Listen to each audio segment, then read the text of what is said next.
on The Acolyte, Season 1, Episode 6. This episode is called Teach/Corrupt. Another episode I love, like most Star Wars, movies and shows.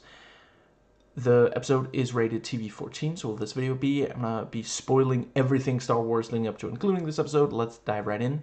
So yeah, we're back to the, as others have pointed out, some of these episodes, I think it was the first two also, there's two words separated by a slash and basically representing, May and Osha.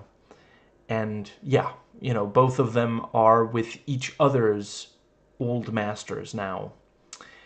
Yeah, I really appreciated learning at least a little bit more about, I guess I should keep calling him Stranger because that's, yeah, now he is in the IMDb entry for this particular episode. That's what he's listed as. And the character played by Manny Jacinto, the master of May, and that's what the subtitles keep calling him. It was great to learn a little bit more about the Stranger.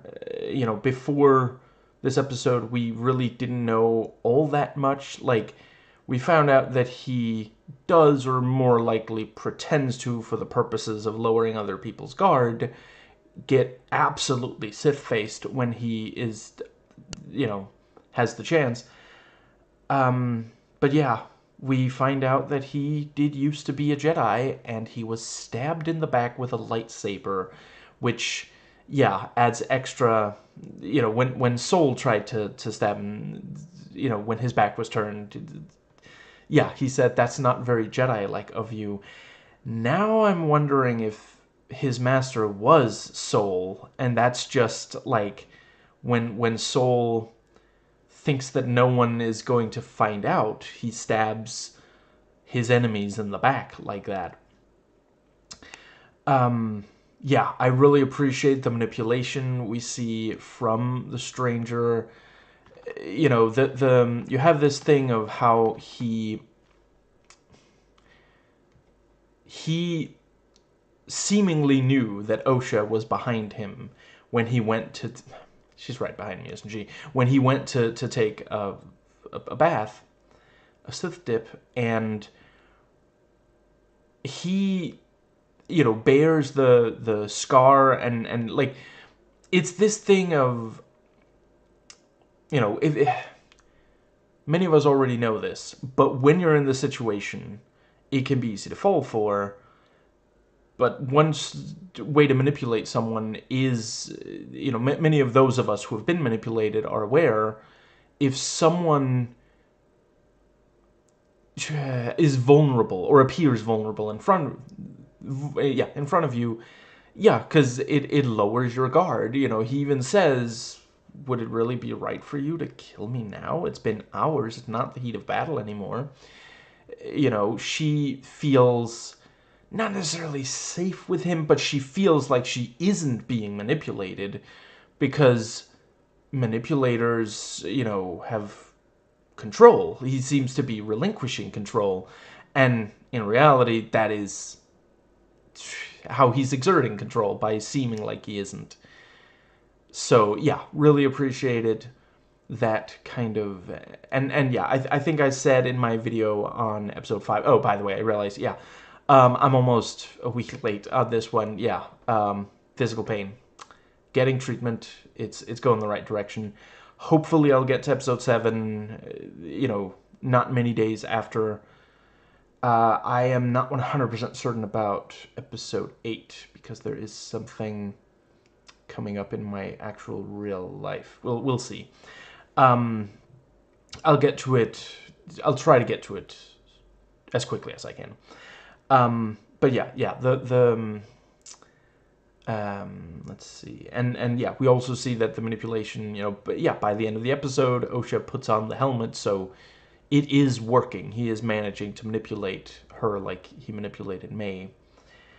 Yeah, and the episode opens with her waking up, which I appreciate that as a recurring motif. Osha dramatically waking up and, trying to, yeah, having to deal with circumstance that what's the word? Aren't exactly what she hoped, you know. Um, I don't really love that the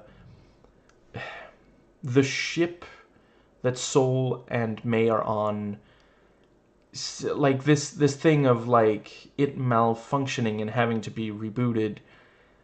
I mean, I don't know, maybe it is supposed to be that Soul did it when he sensed that May was behind him. It just didn't look like that. I would like to I hope that's how it's meant to be interpreted, because it just seems ridiculously convenient if not. Um, yeah, because it kind of works as like a test. He's seeing what she would do in the circumstance. But yeah, the let's see. It is a fun little moment of, oh, I mean, you're the mechanic. Go fix it, OSHA. Yes, mechanic. That's me. And yeah, wisely, uses, and also the what's it called? Her resetting Pip to factory settings. Um, I don't know if I love this thing of Basil. You know, it kind of feels like the show is asking us to laugh at him when he's not doing anything wrong. The like his size and cuteness aren't really something he's responsible for. That's just how he, yeah. But he did get, he managed to step on May's foot briefly. Yeah, and also, like, I guess by the end of the episode, he didn't even really need to find out that that was May, because Soul knew anyway. So yeah, not my favorite part of the episode. I did really like Soul stunning May, and I didn't see that coming, and I wish they'd held off on the reveal a little bit. But right after he says May, because I was sitting there thinking, does he know that's May, or did he just stun who he thinks is OSHA? I do really appreciate they're continuing this noir darkness thing of, the Jedi as cops who are sometimes corrupt, kind of thing. Let's see. So I would have liked if he didn't say May then, but then when she wakes up, then he reveals, I know that you're May. It could have been the line, I've been waiting for this for 16 years. That would say, okay, yeah, he definitely knows that's May then. Let's see. I did really like this thing, she asks him, have you told me the truth? Have you told me everything that happened? I forget the plan, but 16 years ago. And he doesn't say, yes, of course I have. He says, you were so young. Which is essentially saying, no, I absolutely have not. Here's my excuse. I mean, reason for why I haven't, so let's see. And yeah, I mean, it sounds like we're going to get at least some of the truth next episode. So really, really looking forward to finding out. And I think, yeah, we have the thing of this one senator. He's been no friend to the Jedi. Now he's going to launch an investigation, and we have this thing of the other senators saying, well, you don't have anything to worry about, which is a neat little, because that is what conservatives say when we on the far left criticize stuff like the Patriot Act. What do you have to hide? So I will say I'm a tiny bit worried that to finish the thought in case because the senator doesn't know that recently I'm sorry, I don't remember everybody's name, but the Jedi with green skin, that she has recently said we have to hide this from the Senate. So if this investigation is carried out, that is going to bring that to light, show that at least sometimes the Jedi lie to the government. Let's see. I'm a tiny bit worried that I really hope this is not gonna turn out to be one of those, demonizing IA kind of things that a lot of American media that focuses on cops have. It is this. If the cops are only going after bad guys, then why is it bad that the cops have cops of their own? Why is it bad that Internal Affairs investigates cops if investigation is how you stop the bad guy? That's for many years now really seemed like just, yeah. I'm not saying that every investigation is good or that every investigation is bad, but if you're someone whose livelihood is investigating people and you consider it a moral good, then why are you upset that someone is investigating you? That's just, yeah. Anyway, yes. I, you know, if I quote every line of The Stranger that I liked from this episode, I'd just be quoting the entire every single thing he says. It's just spot on. I love it. This thing, am I a prisoner here? You're the one with the weapon. And yeah, he's like, you came here to do something, finish it, and holds the saber to his own chest and tries to get her to ignite. And yeah, you have this thing of the deep down she wants to, and the fact that he knows that and comes close to bringing it out of her, like she looks like she is struggling to not ignite the saber and kill him on the spot. Yeah, we really do see that what's the word? He's getting to her, And I like him referring to the saying it's semantics, that it's the path to the dark side. And let's see.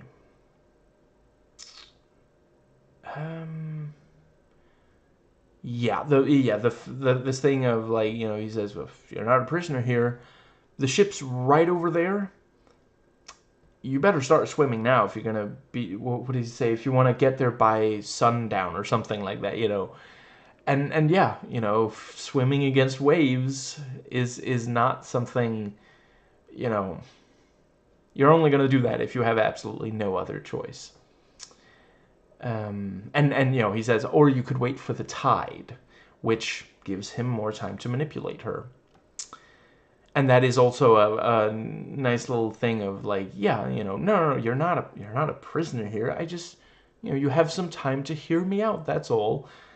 Who wouldn't hear out? Like give him a chance. Like, again, very effective manipulation, because we don't like being told what to do. Those of us on the left trying not to make that our her whole personality, because that's more of a conservative thing. But if someone just says, I have some ideas, maybe you hear them out, and it is that thing of like, yeah, if she's like thinking, I'm gonna kill this guy, like, he's not a threat to you right now, at least not as far as violence goes. Psychologically, it's another matter. But at least you can do is hear him out. You're gonna kill someone without having a conversation with them. So let's see. And yeah, I like him drawing parallels between him and Osha. They were kicked out by the Jedi, betrayed. And And it does make a lot of sense that he had Jedi training before. Let's see. And yeah, so like basically, if I understand correctly, he is trying to be a Sith, but he didn't have a Sith uh, master, I want to say they're called. But he's looking to have an apprentice of his own.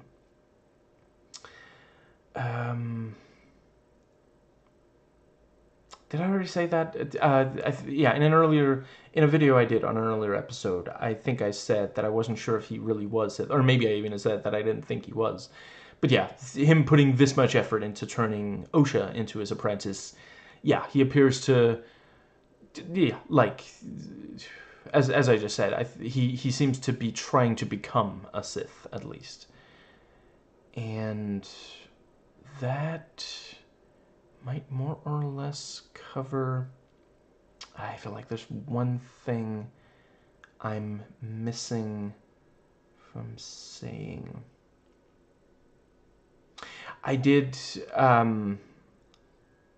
in thinking more about it, I think that May pretty much had made up her mind that she was going to betray the master, the stranger, as soon as she found out that Osha was still alive, and then she went to the guy that she didn't at the time realize was the stranger and told him to take her to Kelnaka so that she could trap him and say, look, I'm surrendering peacefully. I left you, the stranger, Kijimi, I think was, again, I do not remember everybody's names. I do not mean disrespect. And, she was going to go surrender to Kelnaka, who, having been isolated from the rest of them, doesn't yet know all this. Because if she just approaches, Yord, Soul, and the others, near the end of the episode before this one, it did look like Soul was indeed SOL, like Sith out of luck.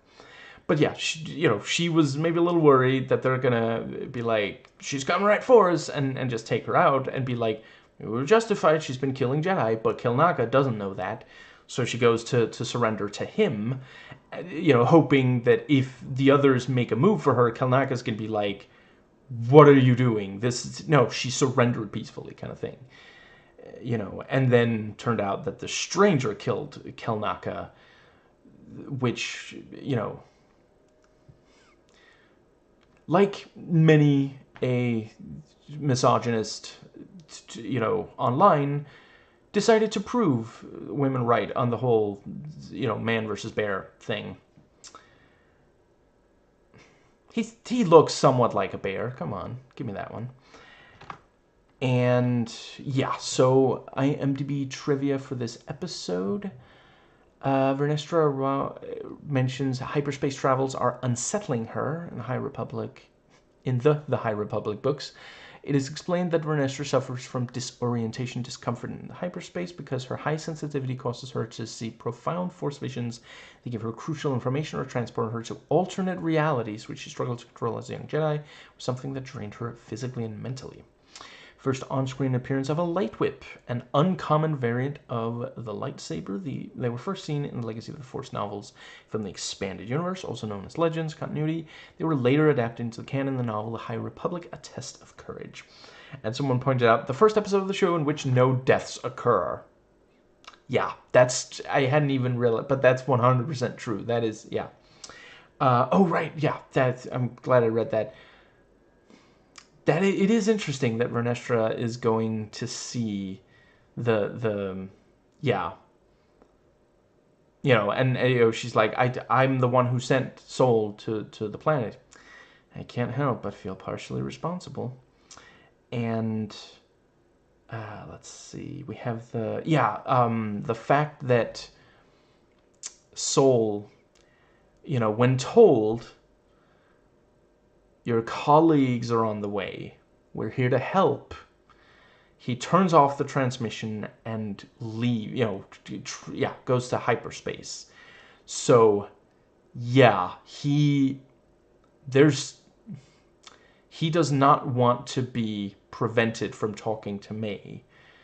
And I mean, I hope that he's gonna stop at just talking to her, that he hasn't got other plans. Let's see,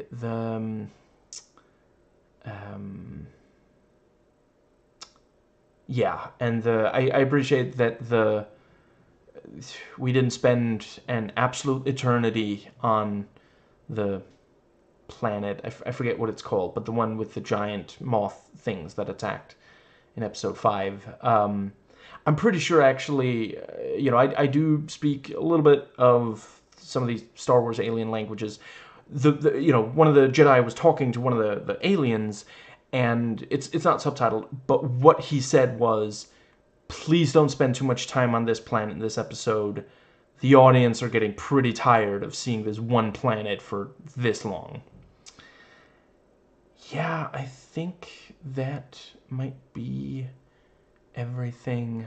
Yeah, really, really excited to. I do hope we get at least a little bit more background on the stranger. Oh, right, yes, now I'm right. Oh, yeah. So we find out that the helmet is cortosis, which I could have sworn. I tried doing some online searching. I couldn't quite get confirmation, but I feel like, wasn't that also in one of the Kyle Katarn video games? Like, I want to say Jedi Outcast had cortosis as an element that, but it is apparently also from elsewhere in Star Wars lore, according to Wikipedia, which doesn't appear to mention the Kyle Katarn thing. But yeah, for those who haven't heard me say this, the Kyle Katarn games were pretty much the first exposure I ever had to Star Wars. Like, I don't think I had watched any of the movies by the time I first played Dark Forces 2, the Jedi. Dark Forces 2 Jedi Knight, that's it. So, yeah, those hold a special place in my heart. They already mentioned Nar Shaddaa, which, again, I think is elsewhere in Star Wars as well. But I really hope that this is that they do actually have Kyle Katarn. Like, even if it's a blink and you'll miss it cameo, I would really get a kick out of that. And honestly, they could give him his own show. Like, you can adapt some of the, yeah, you could make show like these miniseries adaptations of the games, though I don't think that would be the most interesting. You could do stuff of like what happened between the games. You could have, like, there's some backstory that is mentioned in the games that we don't see in the games. And as far as I understand, there's like books or something. There's other media that he appears in that precedes the games. Maybe you could adapt some of that, or, again, like fill in gaps and stuff like that. But yeah, I hope to get to episode 7 in just a few days. So I hope to catch you then. May the Force be with you.